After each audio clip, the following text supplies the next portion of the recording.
Hello, hello, welcome back. It's literally been an eternity.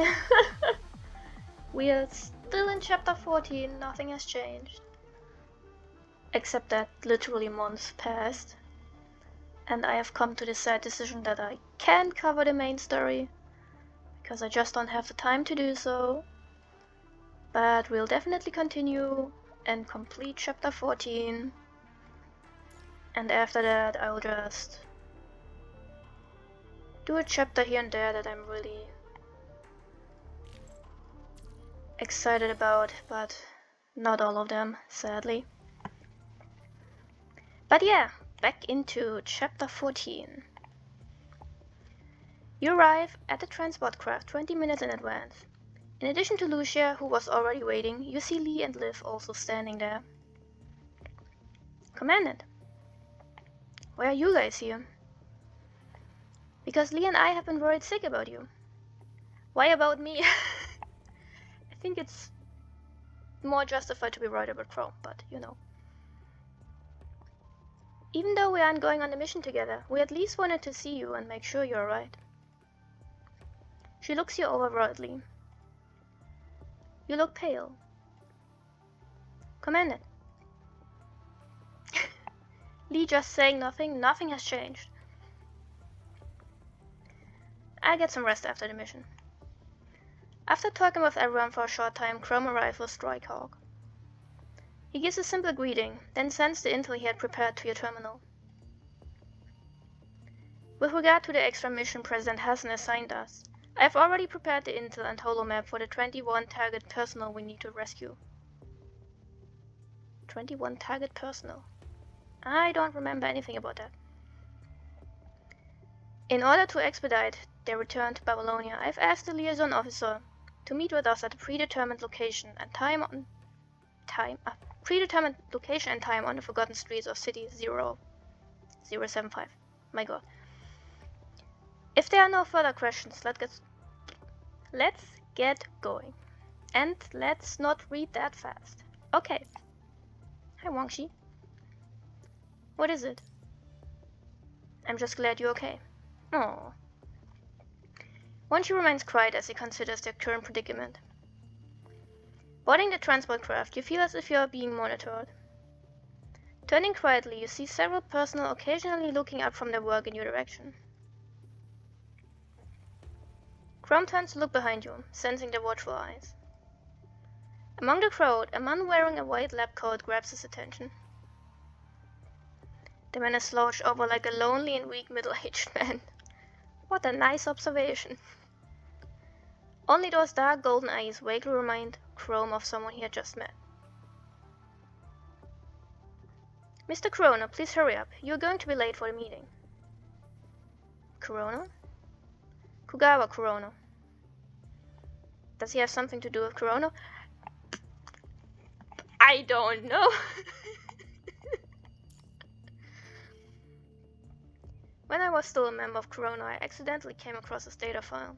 I thought he was on the board of directors, but turns out his name is just a coincidence. Oh really? It's really just a coincidence? No way. Who is he? He's just a doctor who's now working for the Star of Life. But this time his name coincidentally appeared on your inspection reports. So maybe not a coincidence. But enough of that, you should get going. There's no time to waste. Right. Ignoring the unsettling scene behind them, the group turns and boards the transport craft. So who's joining us now? Lee's coming with us, right? I don't remember why, but I think that's what they discussed. Riding on the cold afternoon wind, the two transport crafts land in the abandoned ruins of City 075. Having established contact beforehand, a large group of stranded personnel is waiting at the landing zone, where the other team members go to speak with the stranded constructs. Kamu makes a break for the underground waterway. He's just gone. Are there any personnel in critical condition? Yes, I've placed everyone on the first floor for the time being. Right this way. Wangxi nods, then follows her. The other team has arrived. Crum looks at the notification on his terminal and relays it to the team. Other team? Yeah, I don't remember who that is. Well, according to the plan, Cerberus will also be participating in cleaning up the red tide, but they are acting independent of us. That sounds like a risk, because they are just crazy. Oh, Lucia, hey, wait, who's on this team now? I'm confused. Cerberus. I thought you were going to come looking for us once you were finished. I thought so too, but the captain said that saving people was our top priority. Of course you did. Counting the wounded over there, how many people are gathered here? 19. 2 are still MIA. The 2 missing constructs are from my team. Well, nice. Do you know which way they ended up going? They went to an area that was suddenly reported as a high concentration zone. But they were heading there even before we received the warning. We tried to notify them, but we had already lost contact. Return to Babylonia once everyone receives emergency treatment. We'll look for your missing comrades. Let me go with you. They're my comrades after all. It's too dangerous. You should head back. They're my comrades. I can't leave my team behind. Our commander is gone. I can't lose them too. I'm begging you. I know what's the clever choice, but you know, he's not going to give up it. Commander, the area is dangerous even for us. We're better off ensuring the safety of one more person if we can. He's not going to go, right? We can't risk losing another person. Well, then you go and tell him. Right, nice. You must be Chrome. I've heard about you. I appreciate your concern for my safety, but as the captain of your team, I'm sure you understand. See? It's pointless. Just let him call. If your team members are in danger, would you abandon them for the sake of your own safety? The consort captain's plea awakened some distant memories in Chrome's heart. If this is the last time I see them, I regret it for the rest of my life. Regret? I may be a soldier, but I am not the property of Babylonia. At least, give me the right to decide how I die. Chrome hesitates for a moment. I understand your feelings, but as a soldier you can't disobey mission orders. If your only mission here is to cooperate with the rescue and return to Babylonia, by allowing you to accompany us, I'll be aiding in your violation of military orders. Thinking about the sense of surveillance along the way, Chrome casts a sideways glance at the transport craft behind him, hinting to the construct. Mission? Alright, there's still one objective. The construct quickly opens his terminal. On the mission log, one objective is still active. Nice. Our last objective is to search for the commandant. Oh, nice. But we still haven't found him. Wait, why are we not counting the commandant? We're looking for 21 people. We have 19. 2 are constructs. What is the commandant? Is he just not listed? My team and I split up to search for him. But judging from the location of his disappearance, and given the time, he probably... Then continue with your mission. Roger. Thank you, everyone. What's your name? My name's Percy. Our 2 MIA comrades are Ersi and Reyna. Alright, aside from Percy, everyone else board the transport craft. Wait here, Commandant. I'll help the wounded before the... Board the... Oh my god, wait. I will help the wounded board the transport craft. Got it. Lucia takes out a bottle of Nutri-Aid and a compressed biscuit. Nice. When I asked about your condition while you were being monitored, everyone said you were kept well fed, but I was still worried. So I brought some from her supplies. I needed biscuits. Thank you, Lucia. Oh my god. Wait, are they for me? I thought they were for the other people. Thank you. With a bitter smile, Lucia wants to say something, but she's worried about the watchful eyes. Instead, she quietly places the Nutri-Aid and compressed biscuit into your hands.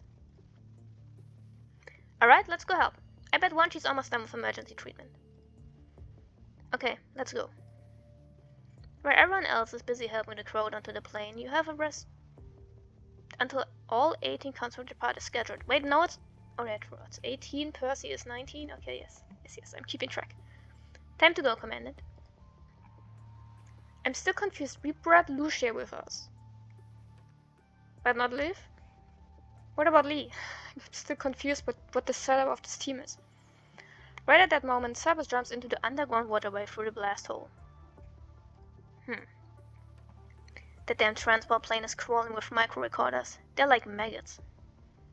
Why don't we blow that shit up? And then what? Ride you back to Babylonia? I'm just kidding. Let's blow it up when we get back. Great. Looks like some people are leaving no stone unturned, considering they've bugged our transport craft too. They've bugged Noctis' frame too. Huh? Noctis grits his teeth and clenches his fists. When I get back, I'm gonna blow up those pieces of Use all that C4 you call a brain and think for a second. Few people would go to the lengths of bugging our support equipment. I bet it was you know who's henchman.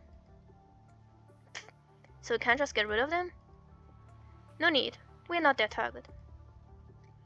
Vera turns her head, leans over the camera on Noctis' frame and smiles cheerfully.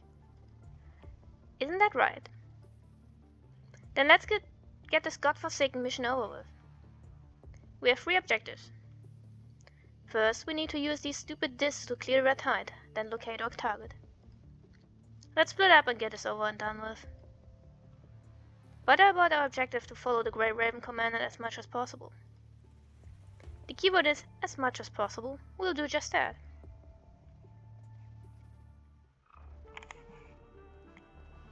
Which means not a lot.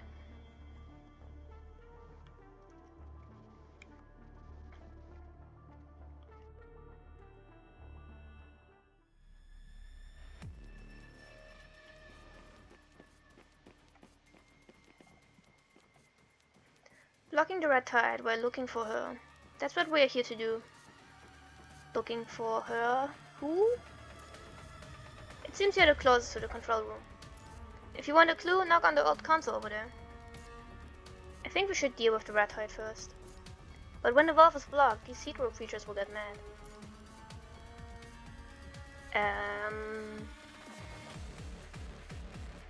The valve and what should I do? I don't know. The valve is right here. Get rid of it first. I mean, I don't mind if the hero creatures get angry. But this seems like a problem. The red tide leaked? Did they come from other unlocked places? Although the current input device has been enhanced, it's still fatal to be drenched by it. I need something to stop it. Knock the barrel with just the right amount of force. What? Oh my god.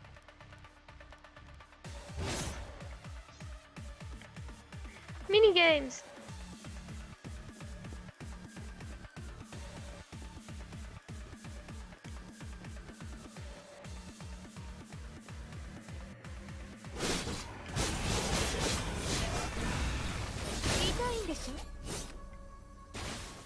Wait, are you still alive? Not anymore.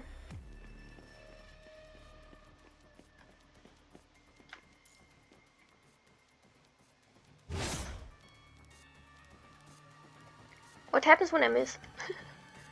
Let's pass like this first. But what's that sound? I don't know.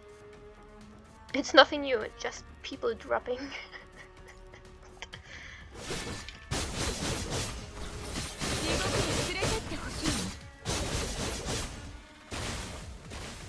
Some hero creatures are heading toward you. How troublesome. Hello, hello? Are you still alive? Random screaming? What's going on? I found a console entangled by hero creatures. It's alive. Well, they're safe now, so just leave them there. It's not that we can't manage, but we have to go to the control room first. Sure.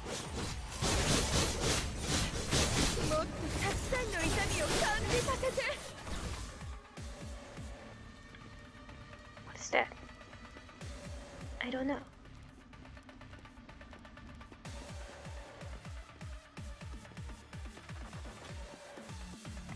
I'm here. I hope you can find clues on that rusty machine, bless you. Shut up. Endless troubles.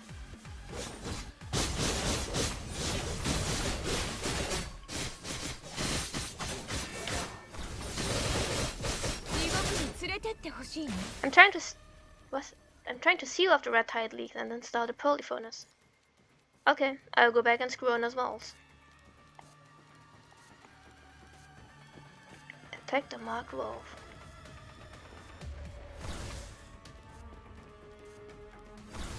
Oh, this one.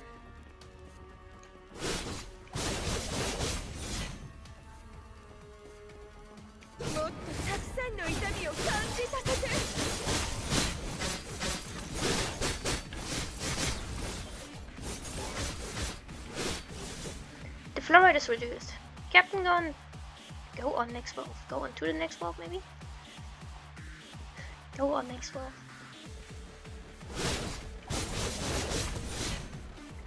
More corrupted.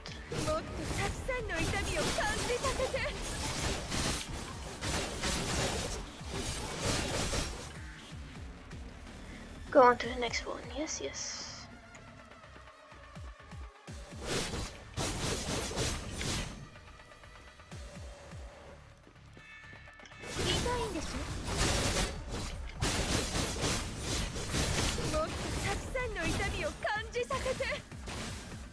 Go on to the next one.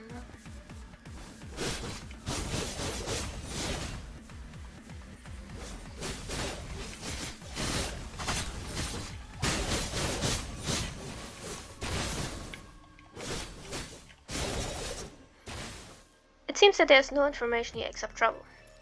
What's going on at your side? Not much different. Let's check once more and then go back. I don't want to be swallowed up by trouble.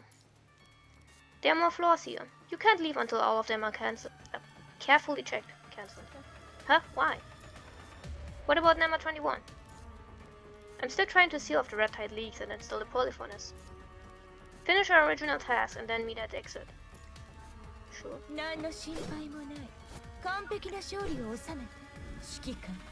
Shikikan.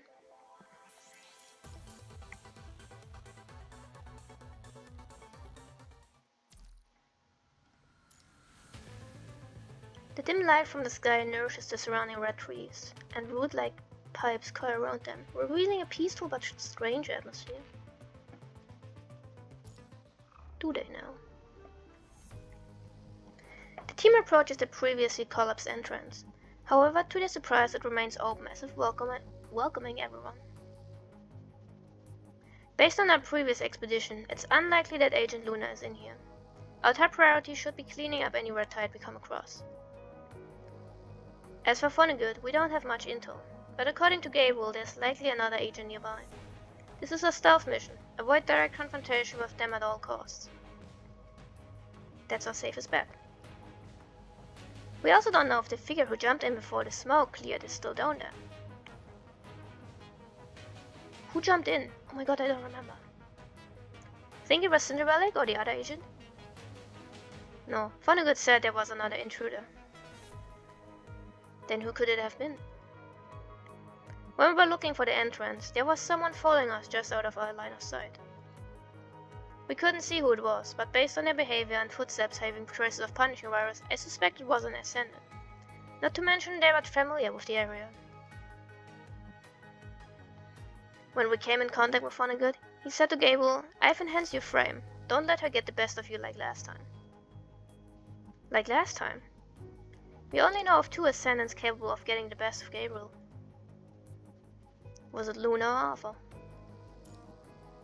Didn't Vonnegut say he didn't know where Luna was? Maybe it was Arthur. Yeah, he said that he assumed Arthur was going to bring the Grey Raven Gabriel has mentioned. Arthur was going to bring a Grey Raven Gabriel has mentioned. How? But I'm not sure if he was misleading us. If he really doesn't know where Luna is, it's highly likely that Alpha is nearby. Looks like we're going into the lion's den. We had better formulate a plan of action. Good idea. When I was collecting personal data, Camu mentioned that there was an unexplored area. Apparently it's full with the red tide and has high punishing concentration. Before we left, Camu said he wanted to go check it out on his own. Since Cerberus has the area covered, I think this is our best route forward. Ground points to the dotted line drawn on the terminal. This will allow us to traverse the entire undeployed area in the shortest distance. What is undeployed in the area? What? Alright, stick to the plan. Lucia, lead the way. Roger. Following Lucia, the team funnels their way through the dimly lit waterways as they deploy the poly furnaces given to them by Asimov. After reaching 65% coverage, oh, that's what they mean by undeployed. Never mind. The team had only come across hetero creatures lurking in the depths. There was no sign of ascendants. This seems way too easy. No Funnegood, no Cinderellic, no sign of anyone. If they have not already left, then they must be observing the team from their shadows. Either way, something does not feel right. Crom suddenly raises his fist, signaling the group to stop. While we've been deploying the poly furnaces, I've noticed that red tide has been flowing in one direction through the pipes. I noticed that too. Is it flowing toward the greenhouse? Correct. You mean the red tide is concentrated in the greenhouse? I'm not sure. We didn't see any sign of this as we passed it. Maybe there's a secret room. Think it has anything to do with Cinderellic's mother? Graham puts his hand to the side of his head, pondering the question for a moment. It's highly likely. Let's go back and check out the greenhouse since we aren't picking up any interference. Maybe we can find a clue. I'm honestly distracted by this thing saying 2. What is that? Why does he have that? Alright, we need to make sure there aren't any unknown red tide storage areas. Seeing Lucia's serious expression, you cannot help feeling some nostalgia. She no longer looks lost. After the recent events these past few days and gaining control over her mind, the disturbance in her memory from transferring into Plume had gradually disappeared. Let's go then. How much time has passed anyway? It feels like an eternity. But maybe it's not been that long. The group cautiously sneaks into the greenhouse. Aside from a small number of hetero creatures, the room remains as it was before. Lucia motions to Chrome, signaling for the group to split up and search for clues. Hey, why is there a person lying on the floor? In the corner of the dark greenhouse, a cornstalk is caught up behind a withering plant. He appears to be unconscious. Ursi, that's Ursi. His mind went into shock, knocking him unconscious. His mobility modes show varying degrees of damage. Luckily, it appears that the hetero creatures didn't discover him hiding in the corner. I'll give him some emergency treatment. Continue searching for clues. Thank you. Leaving Ursi to Wangchi, the others turn around and continue searching. Under the specialized temperature control lights for cultivating plants, there are some rare green plants growing here. Careful, don't touch these plants, especially the red part. Chrome reminds you quietly, seeing the plant catch your eye. They contain a punishing virus. Punishing plants, nice. Plants with the punishing virus? I don't know how it works, but the punishing virus has begun to evolve biologically. There might also be another possibility. He takes out a sample kit and protective gloves to collect a sample. We were in a hurry last time. Now's a good time to take a sample for Asimov. Right at that moment, Wanshi finally manages to oh my god, how do you pronounce that? Resuscitate? The injured construct. Ursi! Captain, where's the commandant? I'm sorry, he's still missing. It's all my fault. If my intel hadn't misled the commandant, he wouldn't have gone to such a dangerous place alone. I thought I could find him, but I got trapped in this damn hornet's nest. Don't worry. We'll get you out of here when we locate the other construct. Can you wait here? Alright. He nods weakly. Let's keep searching. I've looked everywhere, but I couldn't find any switch you can flip and open a door. I was thinking the same thing, thank you. Why would there be that kind of switch in a run-down waterway like this? Crum stands in the middle of the greenhouse, scanning his surroundings. That red tree. If the enemy wanted to stop us from finding the entrance, I bet they would block it with something we wouldn't want to go near. Oh, that tree, okay. You think it's a marker? Correct. Let's check out the tree then. Okay. No sleeping on the job, that's like, I'm looking at Wangshi. No. Lucian nods. walks up to the tree, checks it carefully, and discovers that it can be moved along with the box next to it. After moving the box, you discover a narrow passage in the floor. Bingo, let's check it out. Wow. As soon as the team squeezes out of the narrow passage, you are surprised and momentarily speechless at the strange scene before you. The dim light from the sky nourishes the surrounding red trees and root-like pipes cut around them, revealing a peaceful but strange atmosphere.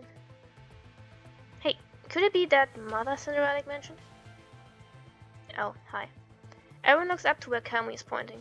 An indescribable giant hangs from the root-like pipes in the collapsed cave. Its body undulates as if breathing, while it siphons nutrients from the red tide delivering through a pipe. The see-through creature is like a heart. Is it circulating the red tide rather than accumulating it? You're partially right. By the way, it's absorbing nutrients and then oh my god, why these words? And then excreting them. I would say it's more like digesting it. Is that why I haven't evacuated this place? Possibly. Seems like we found out why the red tide is accumulating here. Commandant, we don't know its specific composition, but since this is our enemy's primary objective, destroying it should be our top priority. I'm sensing abnormally high punishing concentration. I think it's incubating something, but it's not fully developed yet. I agree with Lucia. We'd better destroy it, then collect samples for experts to analyze.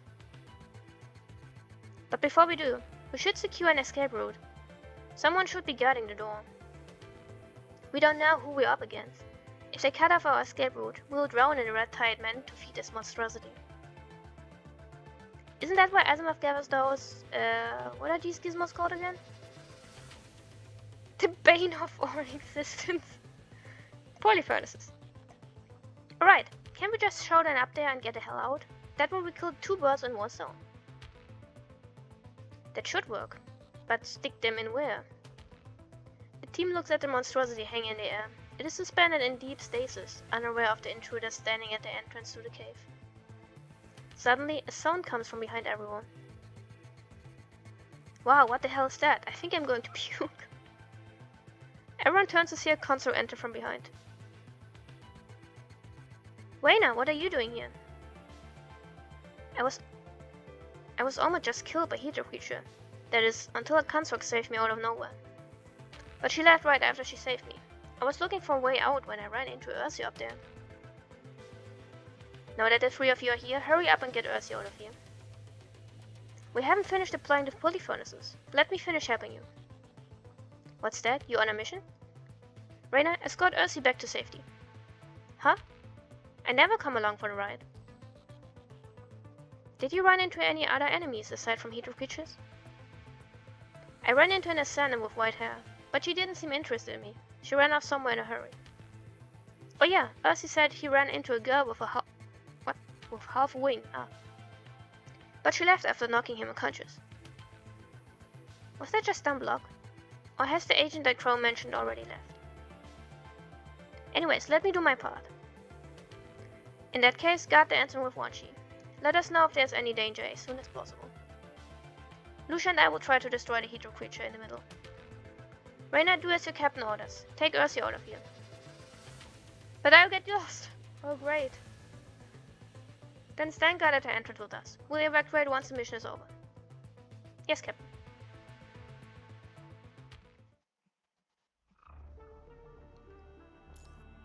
Hapoo. Eat alive, mother. Maybe I will finally learn how to properly fight this one. I mess up so badly.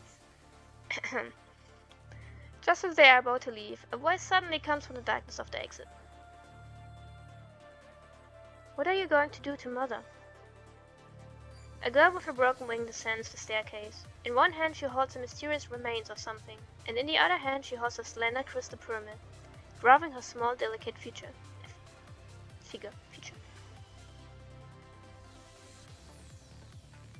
How is it a slender crystal pyramid? But that's apparently bigger than her. Whatever. Leave now. Although there's no obvious change in her expression, the girl hugs the remains in her arms. What is it? That wing. Is that the Cinderella you mentioned in your report, Camry? Report. More guests from Babylonia? You shouldn't have opened the door. Guests are not permitted in this room. The girl extends her broken wing, unleashing the punishing rays as razor-sharp plumes straight at the team. Watch out! With the team working together to defend against the attack, the girl's feathers fall to the ground one after another. As Cinderella witnesses her opponent's strength, she shelters the remains within her embrace. She gathers each of the razor-sharp plumes and sings a lullaby. That's a random order of actions, but sure. Stop her. On it. Both captains charge her.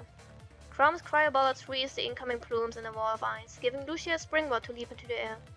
Gathering the thrust on her blade, she unleashes an all-out attack on Cinderella. The crystal pyramid in the girl's hand falls at her feet from the impact, abruptly silencing her melodious singing. Due to Cinderella's lack of combat experience, she is frozen in the icy attack and loses consciousness. Wow. That was easier than expected, considering what happened last time. She had the help of all the hydro creatures. This time she's all alone. Looks like her specialty is controlling hydro creatures, even though she's just a child. Lucia raises her weapon. Just as she's about to deliver the last blow, there's a burst of red light, causing the punishing concentration to rapidly escalate. It didn't want to disturb Mother. She sets down the remains in her embrace, and picks up the crystal pyramid. Struggling to her feet, she sways in place. Oh my god. What's that pyramid? Sensing imminent danger, Chrome attempts to stop her, but he's too late. Cinderella takes the crystal pyramid and plunges it into her chest. Okay. In an instant, a gust of air rushes up beneath her feet, knocking everyone back a few steps. A dazzling red light radiates from the crystal pyramid within her chest. The crystal pyramid is a highly concentrated source of punishing virus. The red light emanating from her chest wound begins to slowly eviscerate her body. Looking as she is enduring agonizing pain, a crimson diamond-shaped region appears under her feet. Monkey fires several shots at the girl, but the defense barrier deflects the bullets before they can hit her mark. A defense barrier? It's just like the one Vonnegut had. Could it be that crystal pyramid? Indeed. Meister Vonnegut left me this treasure. To protect Mother. Treasure? Wielding something beyond your power is sure to come at a cost. Just look at your wound. Even so, the girl's expression remains calm, but a flaming frenzy ignites in her eyes. I'm willing to give my life. Suddenly, everyone drones in a wave of blinding red light. Under the baptism of higher punishing concentration, the colossal monstrosity behind them begins to awaken. A deafening melody comes from up above. It is the exact lullaby Cinderella was singing moments prior. Please don't tell me that Spider is singing a lullaby. What? That voice. Turn down your audio modules.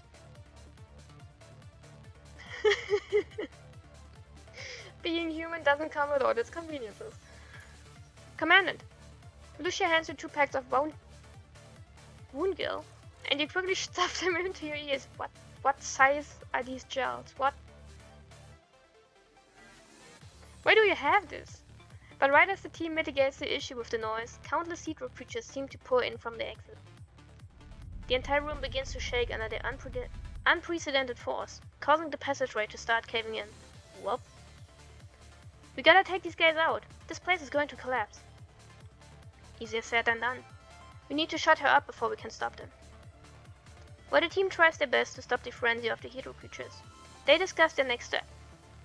We can't even get near her. She won't last too long sustaining herself with that. Just hold on. We can if we aren't crushed to death first. Don't you remember what Camus said about the structural integrity here? We need to put an end to this ASAP. Where is Camus anyway? Right at that moment, as if to extinguish the team's hope, the colossal monstrosity stops singing, stretches out its eerie limbs, then charges this way. We're surrounded. Leave it to me. You concentrate on Cinderella and the Hydro creatures. We need to cut the head off the snake. Crumb shoots a frozen barrage of cryoballs from his gun blade, freezing the outstretched limbs of this so-called mother. As it unleashes a ragged, blood-curdling scream, it attacks Chrome with its remaining limbs. I won't let you hurt Mother. Cinderella raises her hands and unleashes a surge of electricity into the ground.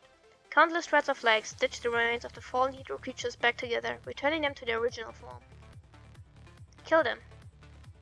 Hearing Cinderella's cry, Hydro creatures come out of the woodwork like cockroaches and surround the team. Command! Lucia quickly retreats and stands by her side. While fighting off the approaching Hydro creatures, she shifts her gaze to Cinderella situated deep within the room. Looks like her chest has been torn open. If that's the case. Mongsha leaps into the air and shoots a barrage of bullets at Cinderella from above. This time the defense barrier only manages to deflect the first few bullets. Bullseye. A bullet penetrates the transfixed gold chest torn open by the crystal pyramid with pinpoint precision. Cinderella's power begins to quickly fade, causing the Hydro creatures that were stitched back together to crumble once more. Mother.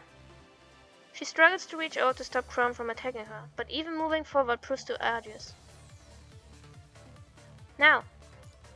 With the team divided into two fronts, the team fighting Cinderella and Mother are suddenly imprisoned by an intangible force from afar. An invisible wall? No, is this the defense barrier? So, you even managed to find this place. I must admit, you're more skilled than I imagined. Strolling out from the collapsed passage, the tall young man picks up the unconscious Cinderella, pulls out the crystal pyramid, and crushes it with his hands. You endured until I returned. Well done. Vonnegut runs his fingers along Cinderella's chest wound. Slowly her frame begins to mend itself under the influence of the punishing virus. He places Cinderella in a cradle made from the remains of Hydro creatures, then turns to face the team members isolated in the defense barrier. Does Cinderella's mother pique your interest? Even though this mother is just a test subject, she is in fact the reason why I remain here. Now that you have discovered it, you seem like moths to a flame. How about we make a deal? Play a game with me, and she's yours. I don't even want her. Please keep her. He holds his gaze firmly on the team, then finally shifts it onto Chrome. You, having returned so soon, seems that you have transferred into a new frame. He approaches Chrome, then sizes him up from outside of the defense barrier. I see. Babylonia has made advancements in the technology. Such an opportunity is a rare treat. If you can survive the encounter, I will recognize what you said before and give these people a chance to survive. What do you say? Why? How does this benefit you? As I said before, I have been looking for people to pass the screening and be loyal to ASNet. But I already declined. Patience is a virtue. The heart can be swayed by any number of factors, some coincidental, others manufactured. As for the degree of manufacturing, it depends on my interest in you. In addition, I can get 2 pieces of data from your battle that have not been observed before. If these reasons do not suffice...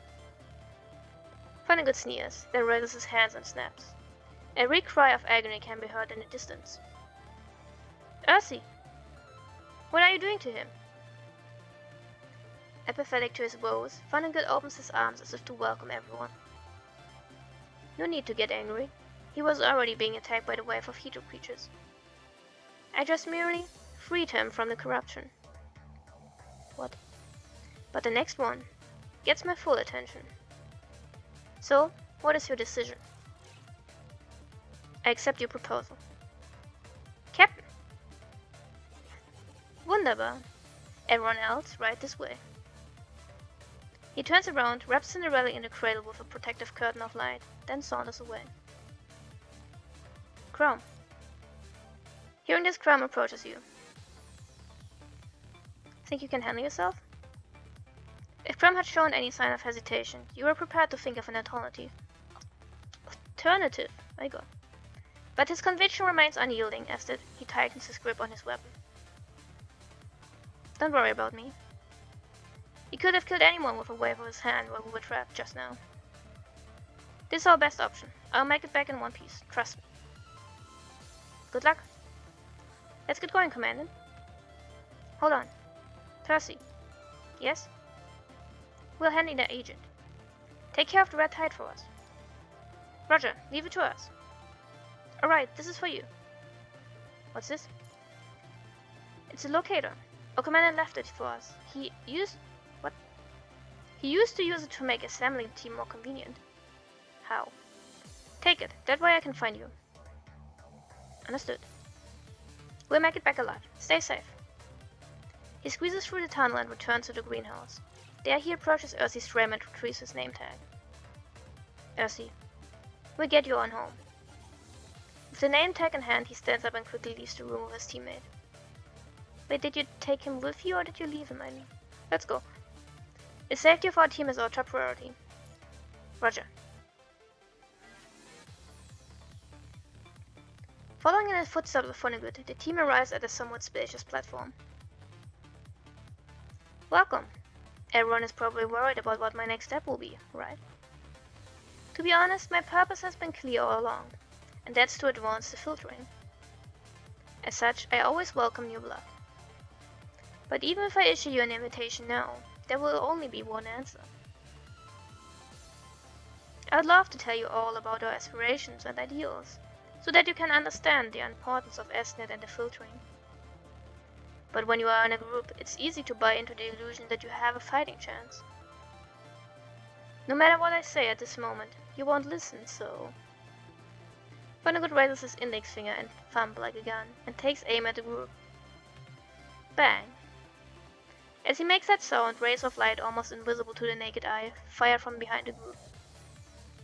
Commandant! Lucia senses a ray behind her but does not try to dodge it. Instead, she rushes toward you while blocking the attack aimed at the others with her katana. You may have remained unscathed under Lucia's protection, but she is not fast enough to block the final strike. Lucia!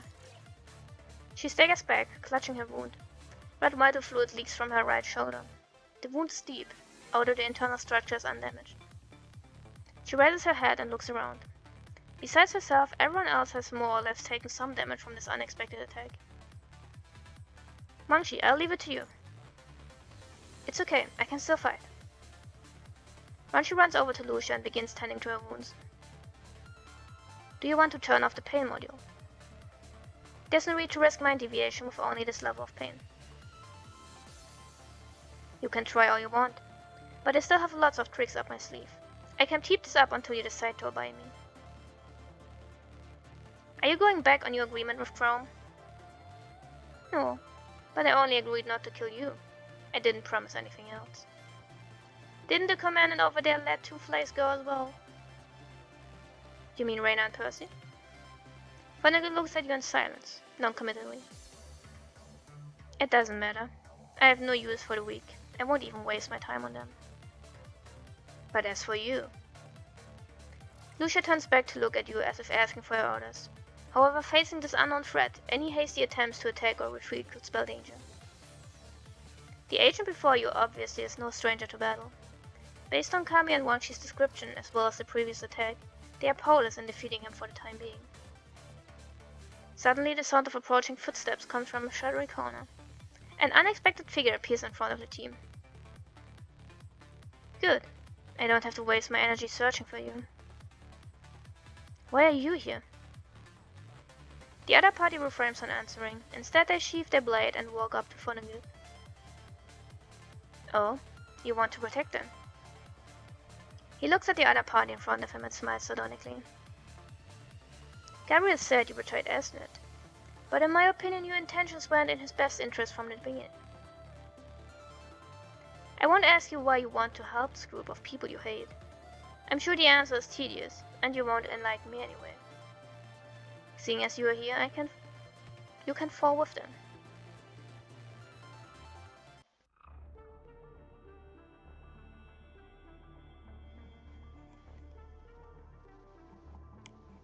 We are fighting Mother now, right?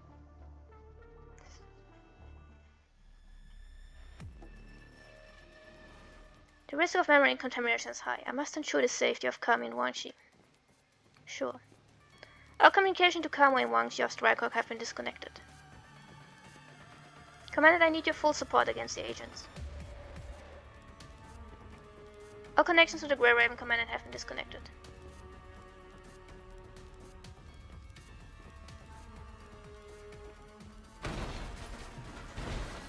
I don't even want to know. Is it singing? Yeah, why is it singing? Please don't. Kana, my Kana? Kana. What was that? I wonder. Come back to Commandant as soon.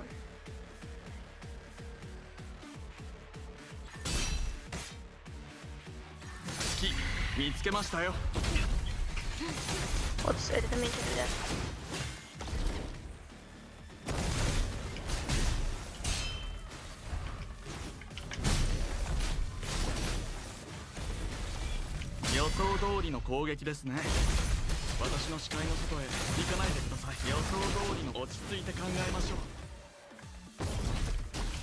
Ouch.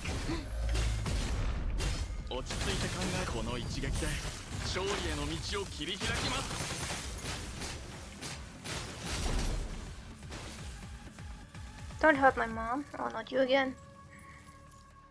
Is she really your mother? Yes, she has my mom's human data. Okay. Although the data are incomplete. Human data. I remember it's a tech in the Golden Age. Yes, it's an AI generated from Ron's data. People use it to remember the dead.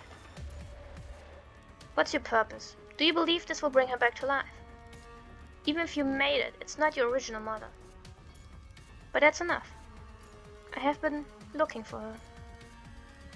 What you're looking for is just a collection of the concept of mother. But that's enough. Please, don't take her away. I'm sorry. I also have a position that I must protect.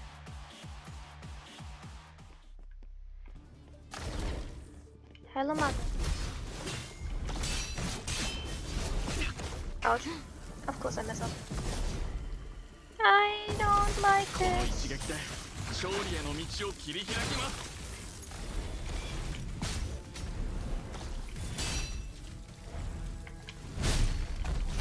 I suck at this. Ouch.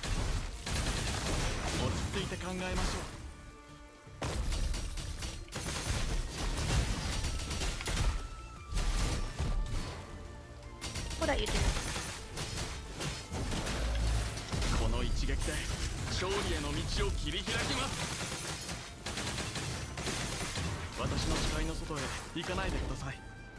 What the fuck are these numbers? Ouch. Oh my god.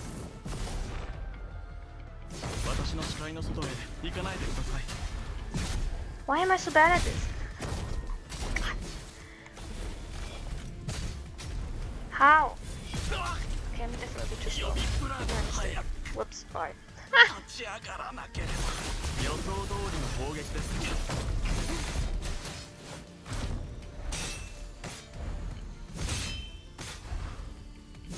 Okay, need to be much faster. My mistake.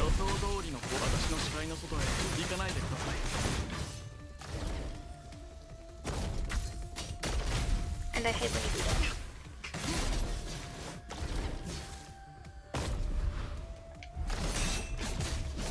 Okay, maybe not. God.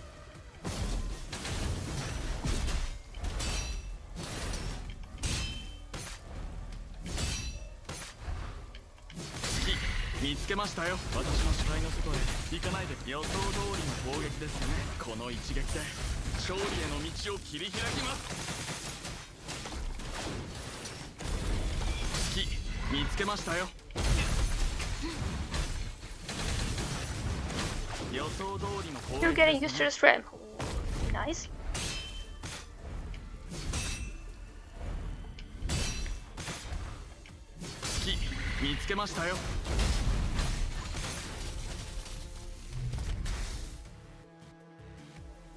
Sign of the deviation of mind. Need to return. Sure.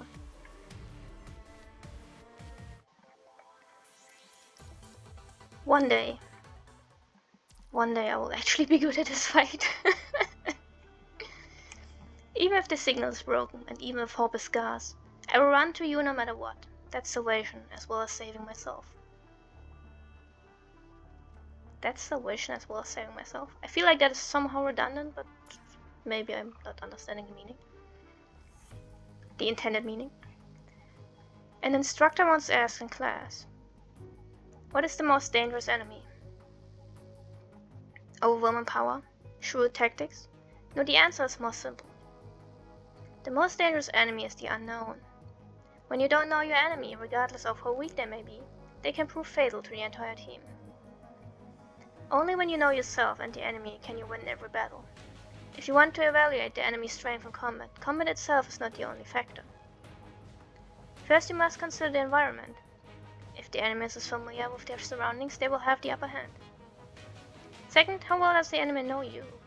If your opponent already knows his weaknesses and combat methods, you can treat them according to your preliminary analysis. 3. What is their true objective? Aside from direct confrontation with the enemy, they also have strategic objectives. Ignore this point and they will lead you right into their trap. Don't say I didn't teach you anything. 4. What is the current state of you and your enemy?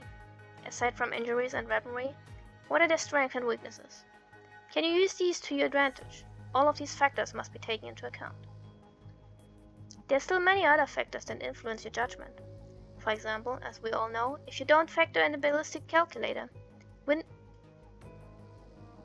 windage, I don't know what that is, and elevation when sniping, you will miss each and every shot.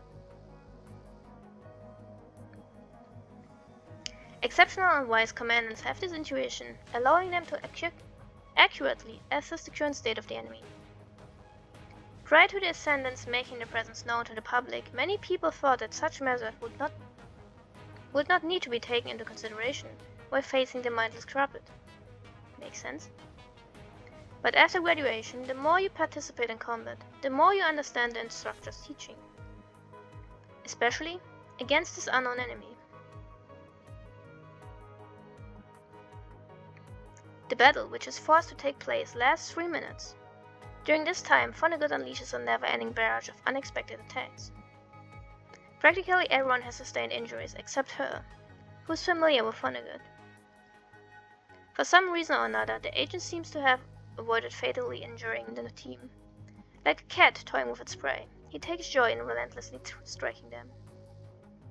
But even Alpha is not able to really hit Vonnegut, and all her attacks bounce off of his defense barrier one after another.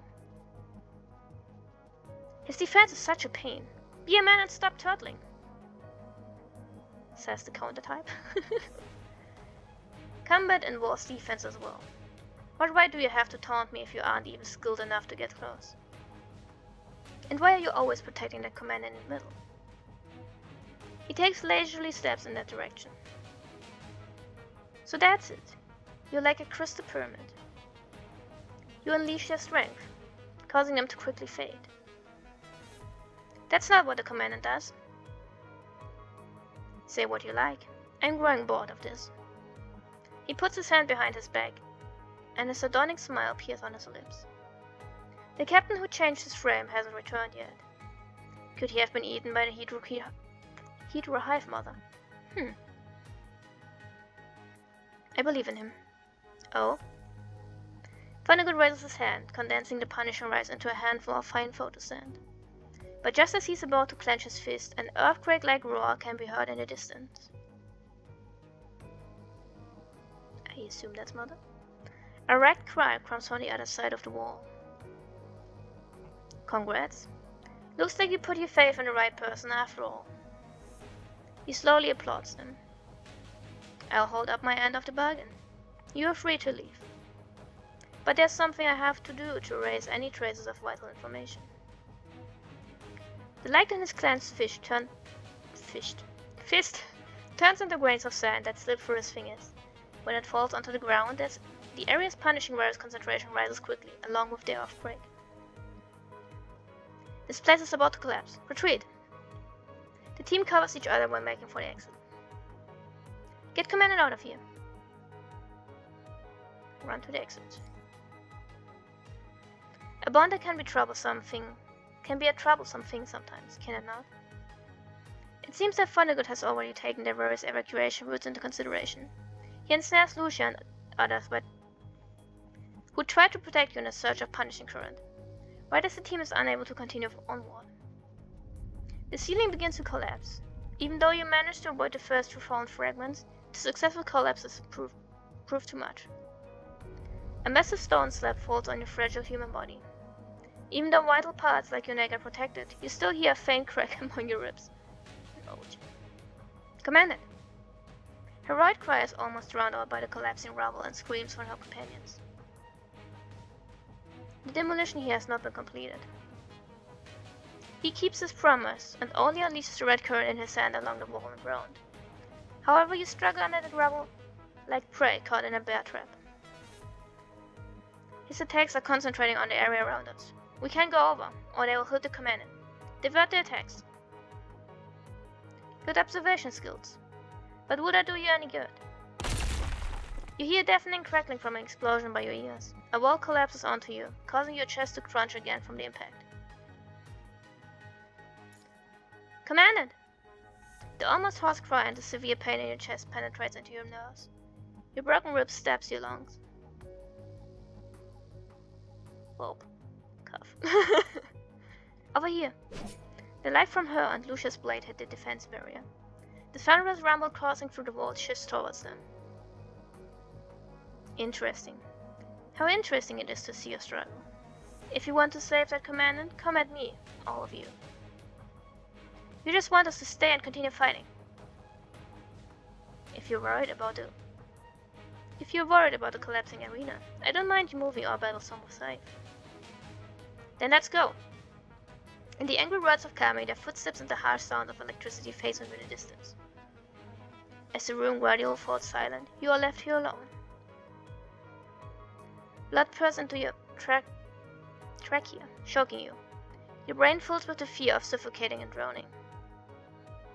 Even as the deafening sound of battle fades into the distance, the shockwaves cause the fractured walls of the waterways to continue to collapse. Right as you are about to drown in agony, the floor beneath you begins to crack. It's going to break. The cracks begin to expand, causing your body to have a sinking sensation. As if adding fuel to the fire, you hear the rushing sound of water beneath the collapsing floor. It's probably not water. The red tide. In the darkness, a horrifying thought comes to mind. If you fall into the red tide, will you turn into one of its projections? Will you be like Silkworm's commandant, misleading Roline down the wrong path? I have to admit I don't remember these names.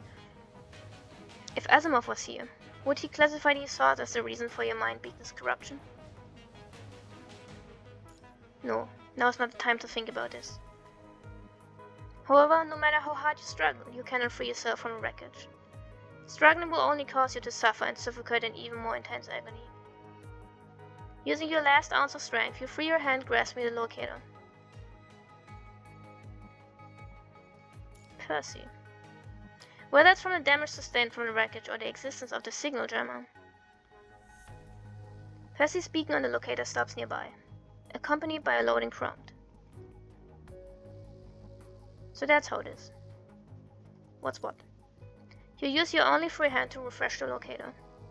Finally, you manage to trigger the alarm function. But right as the alarm sounds, the cracks widen and the floor begins to collapse. Commandant! The stone slab slides through the crack in the floor and splashes in the red tide below. However, your wrist is pulled to the edge. Looking up, you see the crumbling ceiling rain down like hail, but Crow manages to shatter you from the rubble. Crow. Sorry I'm late. With his frame heavily damaged, Crow struggles to pull you up. His frame trembles as if he has fully exerted himself. Even so, his grip strengthens as is constricting your wrist. Saying this now might not be that I can't control. Chrome gasps for air. Aside from his vice grip, he seems to be struggling even to breathe.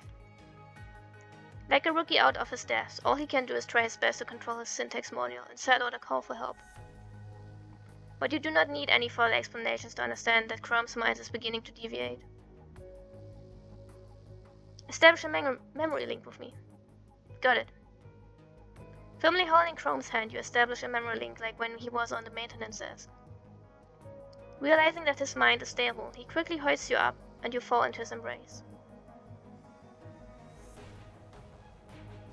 Pardon me, Commandant, but if I carry you on my back, that will just make your wounds even worse. Also, thanks, Commandant. Mr. Red. I should be thanking you. Don't worry about it. This isn't our first time working together, and certainly not our last. Of course. Percy and Brainer are about to detonate the poly furnaces. Hold on, we need to get out of here. I'll leave it to you then. Chrome nods, then races to the exit. While evacuating, you run into the team anxiously looking for you. Chrome hands you to Wangxi. With the help of your team, you safely evacuate without away. Suddenly, the underground labyrinth of secrecy erupts with a deafening roar. The remains of the red-tide creatures are buried underground in an instant, forced to lay dormant among the wreckage. In the aftermath, the survivors exchange glances. Wangxi mends all your wounds, allowing everyone to remain basic mobility. This is just emergency treatment. You will have to treat your most serious wounds back in Babylonia. Everyone is wounded to varying degrees from the battle, fortunately none of which are fatal. Mission complete. Let's head back. Where's Kamu? Where's Xebrus? That's the next question. Oh hi. They left before us. They should be in Babylonia by now. Kamu, when did you get here? He disappeared. And appears out of nowhere. He didn't do anything. Just now, yeah, literally. Ah, Captain! What is it? Still crying about losing a few fingers? Oh my. No, it's not that. You gave me Ursi's name tag to hold on to as you were climbing out of the waterway, but... You lost it? When we were evacuating, I think I lost it when that weird electric current cut off my fingers holding the name tag. Well, that's unfortunate. I was so worried about evacuating I didn't notice. Percy sighs and squeezes Rainer's shoulder helplessly. Even if you did notice, there wasn't anything you could do. Staying alive is more important. Well, Commandant, we managed to stay alive and complete the mission. Barely.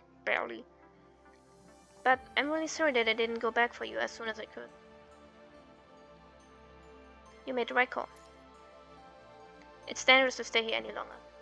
Now that you've recovered, let's get back as soon as possible. You're right, let's go. On the way to the transport craft, you look back to see Chrome looking at you. Was it a little too coincidental Chrome saved you right at the last second? Chrome, what is it? How do you know I was there? The locator. He shows you the small locator in his hand. I wanted to regroup with everyone after the battle. That's when I ran into them. Chrome glances at Captain Percy and sees him give a thumbs up. Even though it malfunctioned when I approached you, I could tell that I was close by given the location of the collapse. That's when I heard the alarm. I wasn't being pursued by Vonnegut like everyone else, so I could act more freely. What about that agent? A strange lady appeared during the battle. Vonnegut stopped attacking as soon as he saw her. A strange lady? I don't know. We were all more concerned with finding you. As soon as he saw her, he immediately stopped attacking and retreated. Who could have distracted him? Was it the other agent that Gabriel had mentioned? Another agent? It's possible, but we don't know much about her. During the discussion, the team arrives at the transport craft. On the Scourge land, they see a polished name tag engraved with Ursi's name. Ah! Ursi's name tag. What's it doing here? Who put it there? I'm getting a high reading of punishing virus concentration from the name tag. Be careful. Percy puts on a I can't read anymore. First he puts on a pair of protective gloves, then clutches it tightly. Who brought it here? Could it be? Everyone looks around at their surroundings, but no one is here. Let's get out of here. Okay. I'm surprised I can't even talk. After something pierced my lung, but... With the familiar rumbling of the engine filling the cabin again, the transport craft smoothly enters low Earth orbit. Once the dust and smoke from an explosion have settled, a tranquil silence returns to the area. The gale sweeps the shattered debris into its embrace. Into its embrace, and dances through the craters of the devastated land. The dust will one day heal the wounds of the Earth, and life will begin anew. Will it, though? But before they can witness it, they have no choice but to return to Eden, floating in the sea of stars. However, what was once a paradise is now a prison. Is it? Is it? Am I going back to isolation, whatever? Who knows? Who knows? Who knows? Who knows? We'll take a break here. 事務系のことなら